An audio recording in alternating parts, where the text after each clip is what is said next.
120 secondes de tech vous est présenté par Moncarnet. C'est l'édition du mercredi 27 novembre. Après le voiturage et les restaurants, Uber se lance maintenant dans le recrutement des travailleurs indépendants pour sa division dédiée à la notation de données pour l'IA. Scaled Solutions sert ses activités internes et ceux également de ses clients externes comme Aurora Innovation et Niantic. L'entreprise a commencé à recruter aux États-Unis, au Canada et en Inde. Après une longue attente, Intel va recevoir 8 milliards de dollars de subventions du gouvernement américain dans le cadre du CHIP Act, de quoi redonner un peu d'air aux géants des puces qui traversent une période tumultueuse.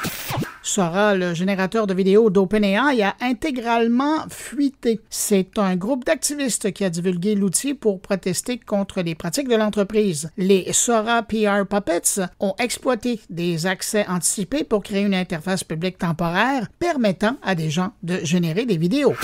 Zoom devient Zoom Communication, se repositionnant au passage comme une plateforme de travail axée sur l'IA. Elle propose désormais des outils comme Zoom Workplace et l'IA Companion 2.0, visant à automatiser les tâches et réduire la charge de travail.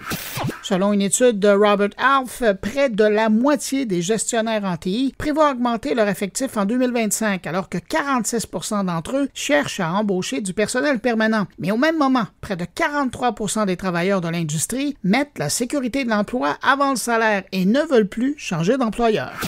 OpenAI, Meta et Orange collaborent pour créer des modèles d'IA dédiés aux langues africaines, en commençant par le Wolof et le Pulaar dès janvier. 2 langues parlées par plus de 22 millions de personnes. Orange prévoit utiliser ces modèles pour ses services clients ainsi que pour des initiatives en santé et en éducation. Et puis en terminant, le phénomène des hôtels d'e-sports explose en Chine avec plus de 21 000 établissements adaptés aux rencontres de joueurs de jeux vidéo. Ces hôtels nés pendant la pandémie remplacent les fameux cafés Internet en offrant des expériences abordables et sociales. À Shenzhen, avec ses 350 hôtels de jeux, la ville est maintenant au cœur de cette tendance et ce type d'hôtel de jeux vidéo commence à s'étendre un peu partout en Asie. À demain! Pour suivre l'actualité numérique en profondeur, abonnez-vous à Moncarnet. Articles, entrevues, discussions et réflexions sur le monde numérique vous y attendent. Moncarnet.com